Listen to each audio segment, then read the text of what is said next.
Hello. Hi, everyone.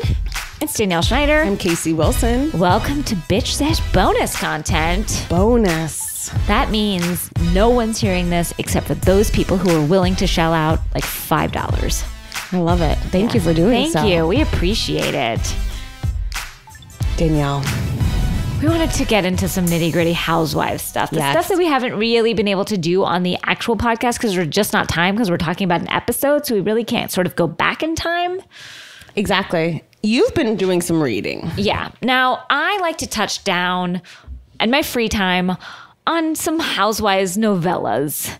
Like just what they've been writing about or their ghostwriter has been writing about and what they see, how they're so curious how much time they're actually, even if they have a ghostwriter, how much time are they putting in? 0. Really? Like, I'm not saying that, I'd say it's like they're spending a week with these people and telling them their life story. And then maybe the ghostwriter goes back and is like, hey, what were you feeling during this time?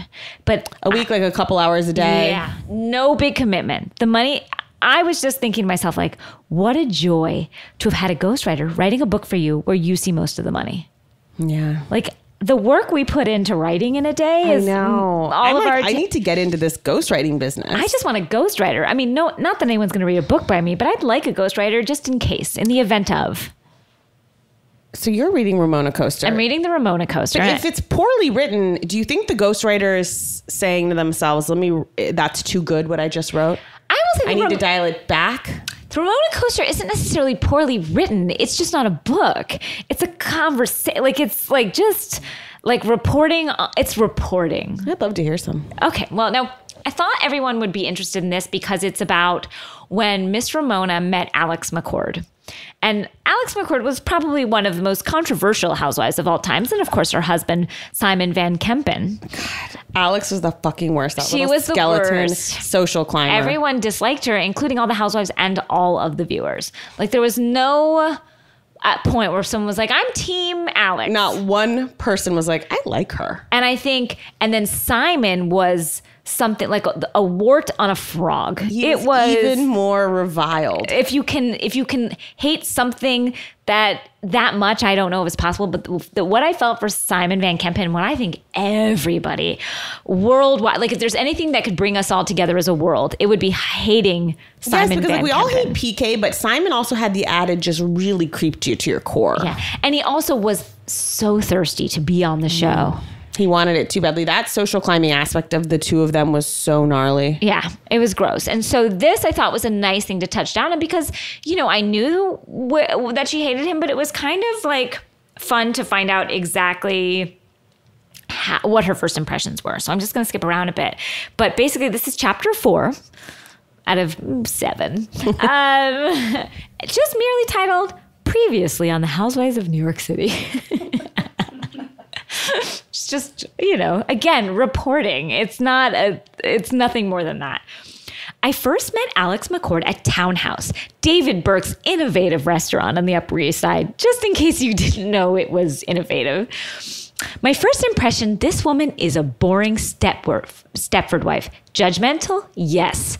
At this point in my life, I have a tendency to make snap judgments based on the first impressions, but this is something about myself that I'm about to learn that I need to change. Suspect. Okay, so here she goes. Mario and I have just finished I thought it said romantical, which would have made sense. Mario and I have just finished romantic dinner together and are about to leave the restaurant when I hear Jill Zarin's raspy voice coming over by the bar. She's waiting to be seated with her reserved, soft-spoken husband, Bobby. Beside them at a bar is a lanky, fair-skinned blonde and a flamboyantly dressed animated man with a closely cropped ginger hair. For a moment, I wonder if Jill has replaced her gay husband, Brad. But then I see the man affectionately caressing the blonde, slender back. Oh my God, I think to myself as I scrunch my face in distaste. Are they a couple? And then she goes on to say, Alex opens up her mouth to speak and I hear a grating Australian accent. Wait, was she Australian? No, he was though. So that's basically, right. Okay. Although I may have had one too many cocktails, as you do, Ramona, I know that voice doesn't belong to Alex. Smart, Ramona. Suddenly, Simon is standing up and talking to me. He drones on and on and on. I'm not even listening to the words coming out of his mouth. I can't believe he won't let his wife get on one single word. My head is spinning, and it's not from too many cocktails. I'm annoyed by their seemingly codependent dynamic, and I don't even understand why. I try to tell myself to stop judging people. I don't know how. That's a beautiful insight into Ramona's psyche. I don't know how. So that was just a little kind of, insight into what that told me more about Ramona. Yeah, well, as any interaction does with Ramona, you're not going to really find out what she thinks of another person. It's more just like it's insight into her. More about herself. Ramona never really looks outside. She looks inside. Now, speaking of most hated house husbands and women, I found this article in the New York Post that is called The Most Hated Housewives. It's called The 9 Most Hated Real Housewives Ever. And I found it to be fairly spot on. And so I thought we'd just go through them, Danielle, and hear your opinions. Yeah. It's a good list. Okay. I'm happy to The first one I was like, oh, yeah. This is the most hated. Is it top to bottom? Like 1 is the most hated or 10? It just says 9 most. Oh, 9. So, not even 10. 9. It couldn't come up with 10. The first one is, maybe this is the most hated, is Brandi Glanville, which... But see, here's the thing that Brandi Glanville inspires, which is like, at least some people are Team Brandi. Like, she is controversial. She's a nasty woman. She is mentally unwell and probably has drinking problem. But people are Team Brandi. Have you been seeing that Brandi has got like a billionaire? It says billionaire. I'm sure he's like thousandaire. A new guy. Yes. And I guess she can afford this smelly vagina lawsuit that's happening right now. This is why I find her the most hated, is that she's involved in a lawsuit in which OBGYN records are being pulled about Joanna Krupa's smelly vagina. It is awful. And I can't believe so disgusting. It is. It's so base and it's so mean. And Brandi keeps saying it. Like, she'll go on Watch What Happens Live, and I saw Andy was like, but Brandi, like, let's be honest. You can understand that that's a slanderous thing to say about someone. She was like, she did have a smelly vagina. She's like, I'm not making this up. I have to speak my truth. And here's the truth of the matter. Those of us in glass houses should never throw stones. And there before the grace of God, have we all gone. Everyone's had a day where they couldn't get their shit together. Oh, Danielle. Well, we know your long ass pubes are probably making it harder to. No, they're protecting me. And others. They're protecting the world. The next housewife, Danielle, is Aviva Drescher. She is universally loathed. Loathed. And I've never felt so much anger towards someone that deserves my soft touch and not my pity, but she's been through a lot in her life. And I would love to say like, oh my God, she's been through a lot. Let's know that before we judge. But guess what? Fuck her. Yeah, she's disgusting. She thought so much of herself, and that's just not a great look. Yeah, and just because you're married to the nanny's brother, like, who do you think you are? Alexis Bellino is next. Now, I didn't hate Alexis. I felt for Alexis. Hated Jim. Oh, Jim is just a he was the first pig person that I've ever seen. I wish he would just. I can't say this about someone, but jump off a trampoline. I was going to say, yeah, I wish there would be an accident on one of his trampolines, but I won't. We don't I hope really he's okay. wish that. Yes, I want him to be okay. We just wanted him to bounce back really well from that accident. Good one, bounce back. Right? Yeah, I didn't hate Alexis. I found her to be so stupid. I honestly couldn't hate her. So dumb that I felt as if she, in the words of June Diane, she was doing her best. And I believe that. And if anything, at least she brought something. Like, she's not like a Peggy or a Tinsley. Like, she's bringing Peggy 1 or Peggy 2? Peggy 2 and 1. Peggy 1, Brett. Remember Peggy 1? Peggy 1 and 2 should just float off like balloons or on their big beautiful breasts. Those big beautiful breasts. Just or take them up to heaven. Like Thelma and Louise in one of those luxury sports Stupid cars. Lamborghinis. Next up, we had Carlton. Now, I didn't know this was Carlton's last name. Gebbia? How did you know that? Gebbia? Because this is what I do. Oh. I thought she was just so disgusting, so brash, trying to be this like, she had this sex dungeon and all this disgusting stuff. Nobody gives a fuck. Am I right in believing, and I've done no research on this, and hearing that her and her very over-sexual husband and her who was just a dork, by the way. It wasn't like her husband had any sexual magnetism. He was like, hi, I'm Carlton's husband. He reminded me of a 70s porn producer. Yeah. You know what I mean? Like, that was the energy he was giving me. But I feel like I've heard that they have gone separate ways. from their medieval sex dungeon. I don't know if that's... I'm sure they have. Yeah, there's no way that sort of love can last. Now, they put someone on this list. I hate her personally so much, so it was kind of like exciting to see her represented on this list for myself, but I didn't think everybody else felt the same, which is Tamra Judge. I'm surprised people hate her. Well, I dislike her thoroughly. I mean, she's mentally, I think, disturbed. Yeah. There's just something...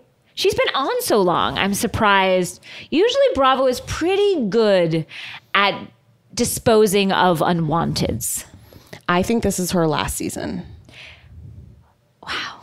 I think she's come to the end of the road. I don't think there's anything else we can explore with Cut Fitness, with her Christianity. I think she's a mean girl. She had a great arc. She started off as like the new kid on the block. Yeah. Vicky was jealous of her. We blew through, all her anger and rage problems. I feel like have been exhausted. We've dealt with them. And I think she's just a mean girl. I think you're right, Casey. I think we're done with Tamra.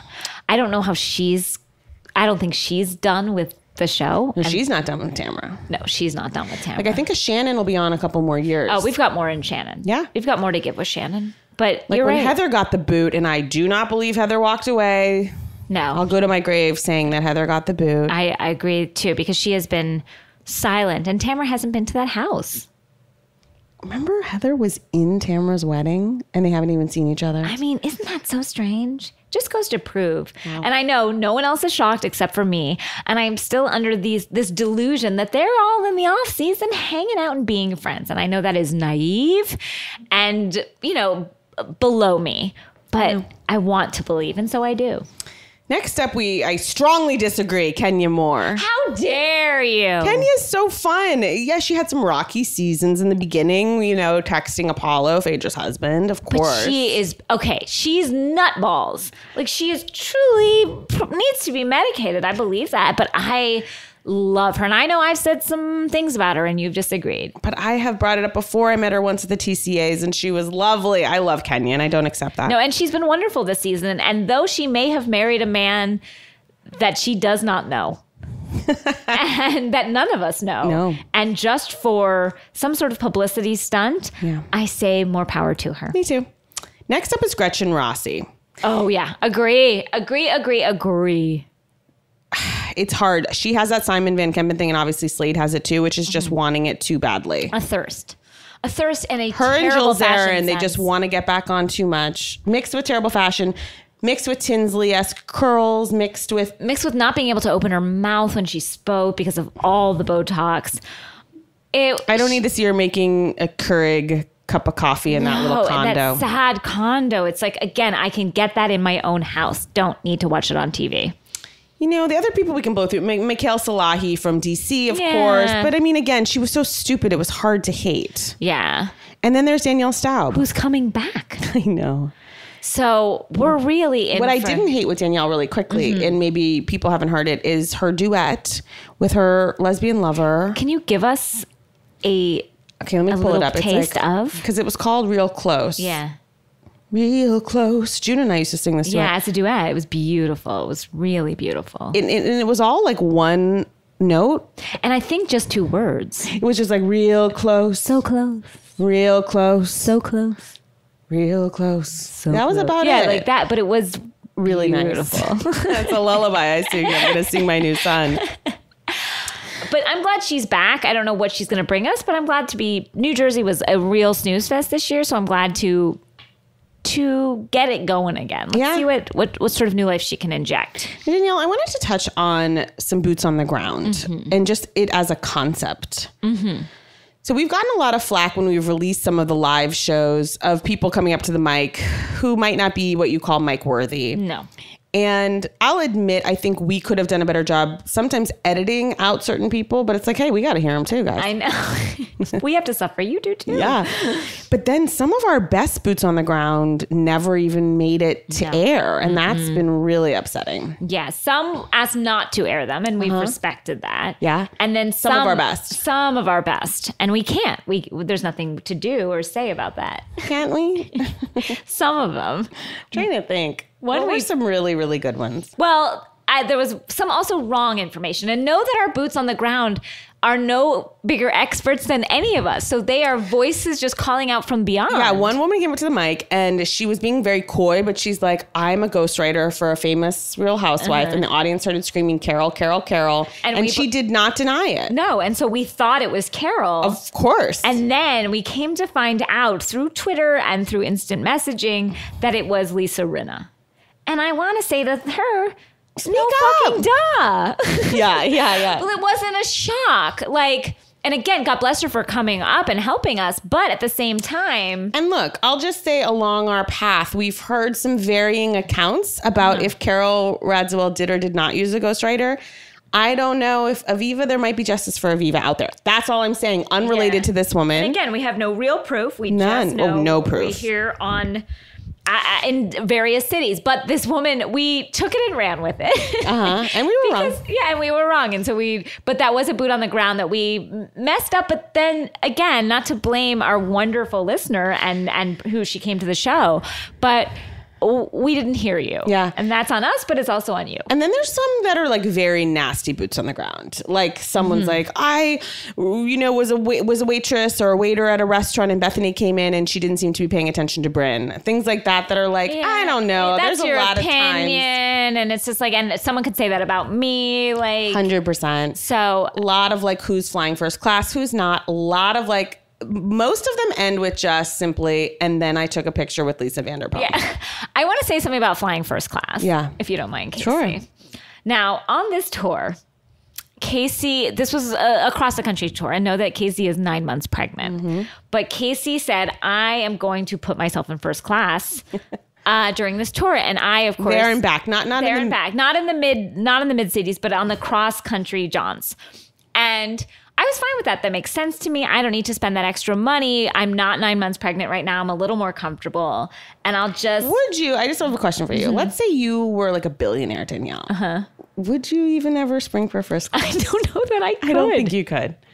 I don't know. If someone is doing it for me, of course. But I don't know that if I have it in my nature, too. I don't... And I wish you would treat yourself more because you deserve it. I know. Because I'm like, as someone who was an assistant while I had an assistant, I am just of the belief of like, if you throw your money into the wind or into a fan, it'll come back at you. No, and it does to you. I feel like... It doesn't. But I am not a person who treats myself. And I do think I have learned from you how to treat myself, from you and Miss June Diane, because both of you live not beyond your means, but you aren't afraid to spend money to make yourself feel good. Why not? And I'm always like, I don't deserve it.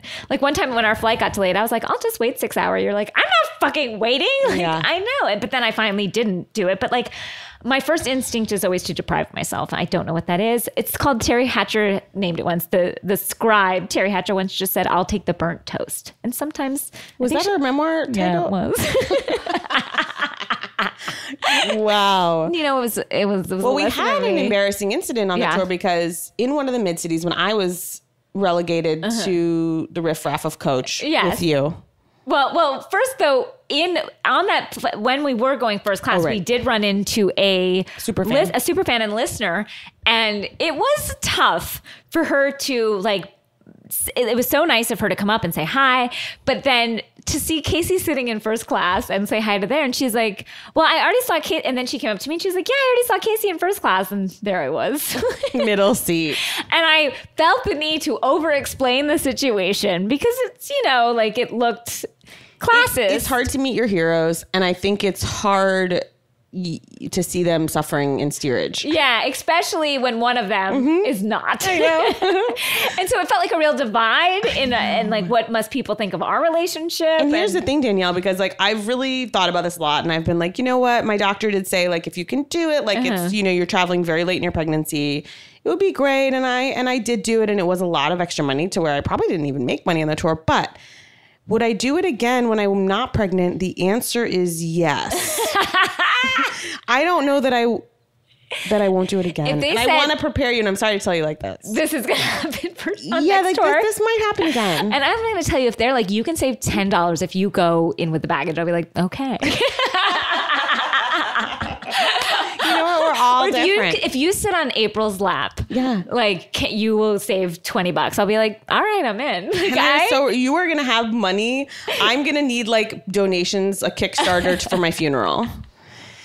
Just bury you in a box. But then on one of the other legs of the flight, we had someone who had come to see our show that night before. And so we see her first just sitting like waiting to get on the plane, and we see her like in the waiting area, and she's like, oh my God, you guys, I saw the show last night. I loved it. She was so sweet. Yes. And then proceeds to, we all board the plane, and she proceeds to get in first class. And we are in steerage. And we're the row behind her. Like, she's in the back row. Like, then there's the, like, curtain. There's a curtain between me and her. I could touch her back if I so chose. And she had such great dignity about her because she was obviously embarrassed for us.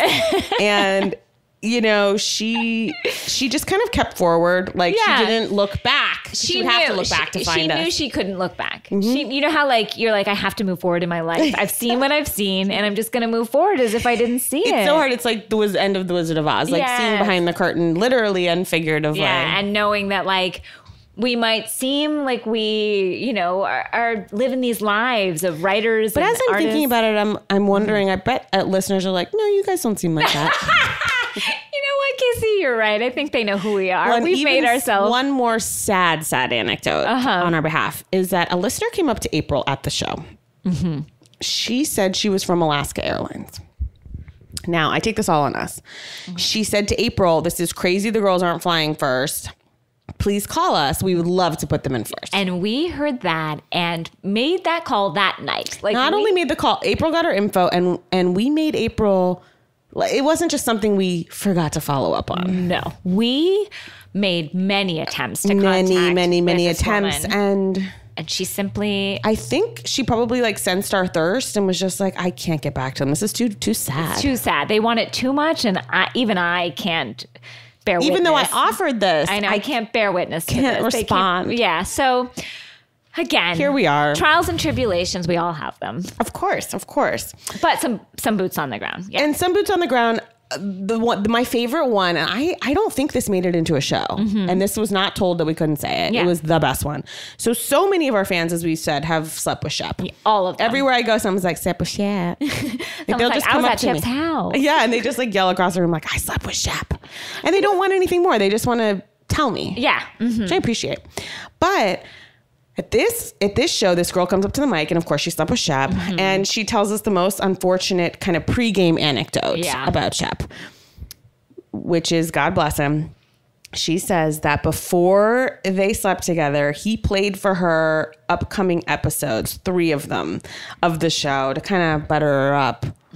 It's so tough. And yet she slept with him. So who is it tough on? And she admitted it. She's like, and then I continued on my path. Yeah. But God bless her. God bless. I just saw on Instagram that Shep is in a No. It's a Bruce Willis movie. And I say, I can't even stay in a Tom Hanks movie. And Shep gets in a Bruce Willis movie? I didn't even get an audition. It's so upsetting. And I think Craig's in it too. No way. Yes. I'm not even kidding you. I believe Craig is in that movie. Is this because of like Bruce's young wife, maybe? Maybe, or Shep rumor? writes this on his Instagram. I've been asked to be in a film starring Bruce Willis. Seriously. I play an ambulance driver with an attitude, born for this role, except the empathy and life-saving skills. Anywho, this is Olivia Culpo, the heroine, the female lead, not the drug. Oh, Shep, you're so funny. She is the very definition of unattainable. But she's so nice, it's kind of confusing. Oh, he's the grossest. I've heard he's like really been spotted out in LA. I knew Charleston couldn't contain him. No way. He slept with everyone in Charleston. There is no one left. No stone left unturned. No. I'm sure he's like been like, oh, we slept together before? I don't remember that. Yeah. Like he's been out and about. Wow. Now we'd like to do a little scene. As would I. So this is a little scene, Danielle. Speaking of most hated housewives. She's sort of a footnote in the history of Housewives, like not even a full page. For whatever reason, I personally took a dislike to her because she seemed so weak. And maybe I'm projecting like my own stuff on her. But yet physically strong. Very Muscles for strong. days. And she, of course, had a cuff business, if anyone can remember, a jewelry business. So made sure she made cuffs and sold them at outdoor markets. Her name was Lynn. What was her last name? Curtin. Curtin. Why is it Isn't like there an actress named Lynn Curtin? No, you're thinking of Jane Curtin. Yes. Lynn Curtin. This is Lynn Curtin. You're thinking of Jane Curtin from Kate and Allie fame. And this is a small scene, but it has stayed with me so much. This is why I hate Lynn. Like the way she let those daughters walk. And one of them now is a porn star. And I think not even star. I think that's a compliment. I think like a middling. She's like what local, we are in this business. Yes, exactly. Like she's trying to make a work a day. Work a day. Journeyman porn star. So Lynn had these two daughters, and this is a scene, and April Mouton is here with us. She's going to join us. Hello. Hello. Hi. And April will be joining us in the role of, I believe, are you playing Raquel? Yes. Raquel. April will be playing Raquel. I will be playing Lynn, matriarch of the family. And I will be playing Alexa. Now, her two monster daughters are at the spa. Let's begin. Danielle? This is nice having lunch with my two favorite daughters. Yeah. My birthday is coming up soon and I want a nose job. Raquel, are you serious? You're perfect. Why would you like try to change things about yourself? Okay, let me just tell you something right now. If something bothers you and you have the opportunity to change it, like why not change it? We now go to a testimonial between Raquel and the audience. I just think my sister is overall prettier than me, skinnier overall, better teeth. I mean, I just think she's prettier, so I'm jealous. Back to the scene. Actually, Alexa, I didn't tell you this. Have another sip of water. Alexa is crying currently. What is it? I'm getting a facelift. What? You're getting a facelift? Don't you want us to be happy? Don't you just want us to feel good about ourselves? Oh my God, Raquel, you have big boobs. You have a pretty face. Everything could be so much worse. You already got like $16,000 for your 18th birthday. I mean, $30,000 in a car. And then what do I get? What if I never lived until my 18th birthday? Like, what if I can never get those things? Oh, don't say those things. Don't ever say that. I'm just saying I could die. Wow. Scene. Powerful. Powerful. Guys, thank you for tuning in. This has been wonderful. And we appreciate it. And you guys. Having you. You know what I'm missing, Danielle, right now? What? I'm missing the Facebook group. Oh, God, they gave us so much joy. I'm just asking people, like, is there a world in which we know how to... I think there are other Facebook groups that are popping up. Oh, there's tons and tons and tons, but not having everyone like centrally located has been hard. And I think there's been anger and people being mean to each other. And so... Look, of course, all of that. But I'm just wondering, Danielle, if maybe someone outside of us could think outside the box and figure out a way to have just like one centrally located group. But maybe in America these days, that's just simply not possible. We're all separate. We're all separate. And we can't get it together. I mean, I'd like to, I have the dream of it because I think there's like... It was really fun. It was really fun for a while. And I think a few bad eggs or maybe just hurt feelings. I don't know what happened. It's funny because there's this other really popular podcast. It's a parenting podcast called The Longest Shortest Time. And they had... And you were on it. I listened to your episode. It was wonderful. Thank you, Danielle. They had this similar thing happen, which is the group grew and grew and grew. And it was this like amazing community of like-minded moms and blah, blah, blah. And then it just imploded on itself. Why does it implode? Few Isn't bad that apples. people don't keep back their feelings? Few bad apples, Danielle. Well, you know what, guys? Try and hold your feelings back as you do in life. Because it's like, it was so fun just logging on there and seeing what everyone would say. And Yeah, like, you don't have to comment. If you don't like something, I guess walk away. I feel like what happened with our Facebook group, and it's taken me a long time to wrap my head around this, is that people were getting very angry at people. Like someone would post something in the morning and then other people wouldn't see it and they'd post it later and then people are angry. But it's like, really? We got a lot of problems in this world, guys. Yeah, like just scroll. Scroll, Scroll, baby, scroll. Twirl. Twirl. I'm Gone with the Wind. Fabulous. Twirl, twirl, twirl. Twirl. And we just want to say... Thank you, April Mouton. Yes, thank you, Earwolf. And don't scroll away from us, but just scroll away from mean comments. Mean girls. All the right. Tamara judges of the world. Bye. Don't let Tamara judge you. Bye.